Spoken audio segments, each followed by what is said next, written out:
Gostava de fazer uma outra pergunta que tem que ver com as contrapartidas e se a formação de públicos ou este tipo de trabalho faz sentido ou não que seja uma contrapartida dos apoios à criação. Faz sentido. O que não faz sentido é pensar que todos os apoios são iguais. O Estado financia nas artes do espetáculo e nas artes visuais, nas artes plásticas, financia acima de tudo arte. No cinema tem financiado muito entretenimento, porque as mudanças no financiamento do cinema e o novo fundo, etc. E eu não sou da área do cinema, sou a pior pessoa para falar disto, mas quem está aqui saberá melhor do que eu e ajudem-me.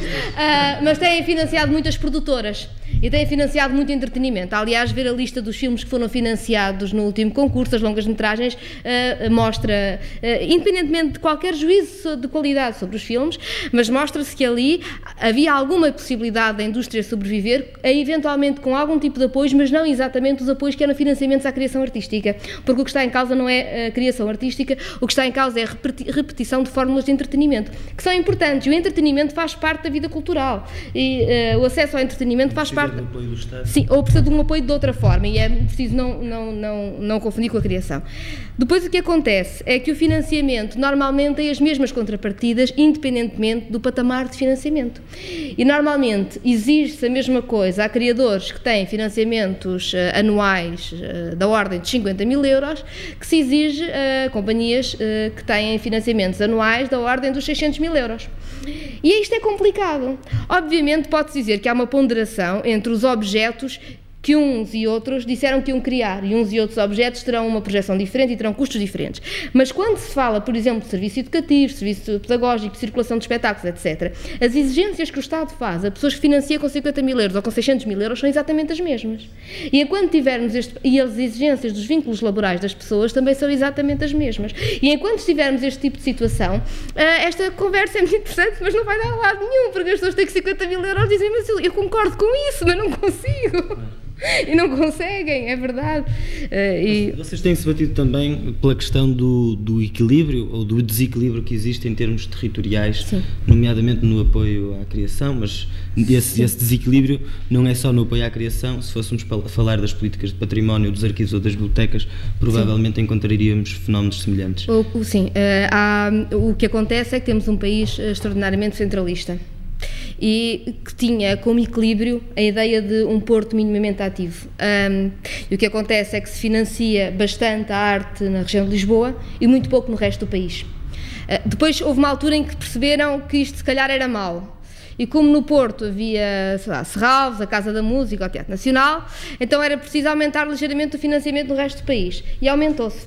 E fez uma operação mais ou menos cosmética de se aumentar ligeiramente o financiamento em algumas regiões. A região Norte não foi uma delas, porque se achava que estava muito bem.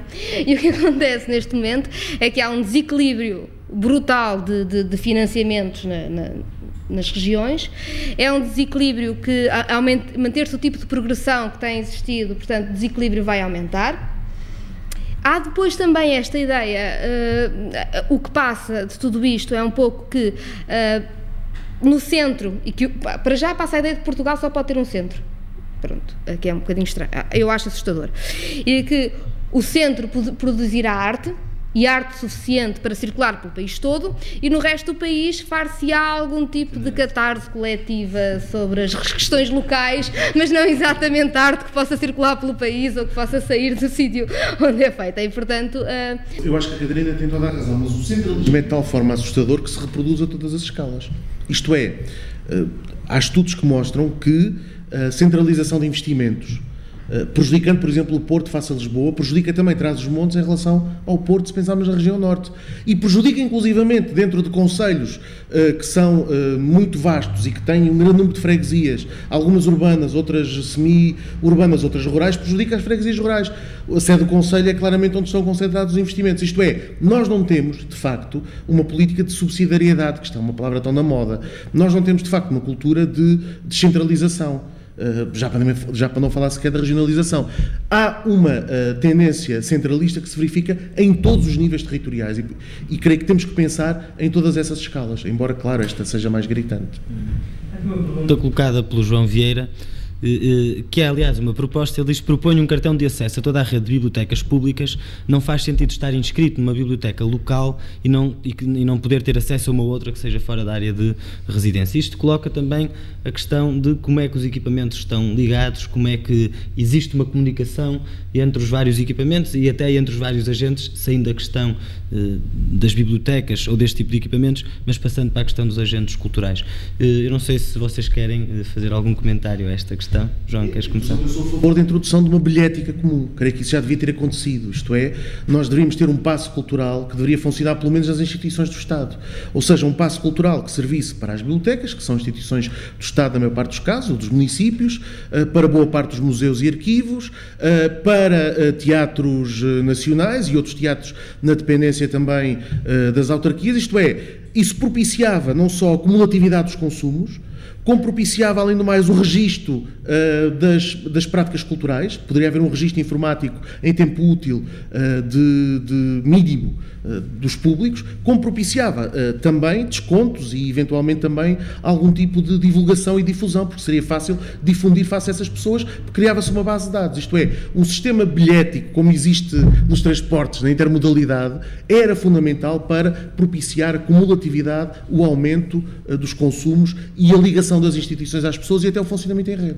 Mas a ideia de ter o cartão da biblioteca que dê algum tipo de vantagem especial, que nos dá a ideia de pertença àquele sítio. Eu sou desta terra e faço parte da Biblioteca Municipal desta terra, isso é importante e tenho, por isso, uma relação especial com a biblioteca. Eu isso acho importante. Agora, que seja preciso cartão de acesso para aceder a uma biblioteca com os meios informáticos, cruzamentos de dados que há hoje, etc., parece-me verdadeiramente... O cartão de acesso devia ser às casas das músicas, aos estádios, estas infraestruturas todas que depois realmente ficam vazias e só acessíveis para poucos. Claro que as infraestruturas como as bibliotecas têm que ser abertas. E eu queria fazer a ponte também para a questão dos arquivos, que já falamos, que é o acesso aos arquivos. Os arquivos do cinema são também muito fechados, se calhar, para... não podem ser, obviamente, abertos a toda a gente. Não se vai fazer uma visita escolar a arquivos de cinema, mas para todos os pesquisadores, para todas as pessoas que estudam e que trabalham na área, que precisam de aceder aos arquivos para criar novos conteúdos, deviam ter um acesso muito mais facilitado. Isso tem de ser o Estado a promover. E sobre a questão dos arquivos, temos também uma lacuna incrível. Eu não percebo como é que se continua a investir realmente em infraestruturas tão grandes e muitas vezes tão vazias, a pensar no futuro, e se pensa tão pouco no passado. A questão da música, nunca houve investimento num acervo sistemático de música em Portugal. Alertaram-me isso no dia, e realmente todos os países têm uma biblioteca nacional onde todos os livros, perante uma lei do Código Legal, tem que ser do depósito legal, têm que ser entregues lá e arquivados e disponibilizados para toda a gente, não é? E conservados para as gerações futuras. Nós não temos isso nem na música nem no cinema. No cinema há um arquivo, mas não é sistemático. O arquivo do cinema também precisava de uma lei mais revista e que obrigasse a maior contrapartidas da parte dos produtores. Na música não existe arquivo nenhum. Daqui a 50 anos, ou agora, quando se quiser fazer uma pesquisa sobre a música portuguesa dos anos 70, alguns colecionadores poderão ter. Eu tenho a impressão que um dos grandes problemas culturais em Portugal é que nós não temos a noção ainda de trabalhar em rede, e todas as instituições tratam de tudo como se só elas é que devessem estar naquele lugar e o outro fosse, a partir de vagamente suspeito de nos querer tirar um privilégio qualquer se quiser entrar nessa área. Eu digo isto porque, por exemplo, durante os muitos anos que trabalhei na RTP, nós fazíamos, eu e outras pessoas, documentários culturais sobre escritores, e por várias vezes eu disse, mas porquê que não é possível fazermos um acordo com o Ministério da Educação, um acordo com o Instituto Camões, etc., para eles nos comprarem X ou N cassetes, mediante uma troca de nos darem financiamento para nós podermos fazer mais filmes sobre escritores, cineastas, etc., portugueses, que mais uma vez sejam reprodutíveis e que estejam nas bibliotecas nacionais e municipais, enfim, nas escolares, que estejam também nos consulados e nos sítios onde é preciso apresentar a imagem de Portugal. Isto parece ser extremamente difícil, porque a coisa mais difícil é juntar as pessoas à mesma mesa para discutirem.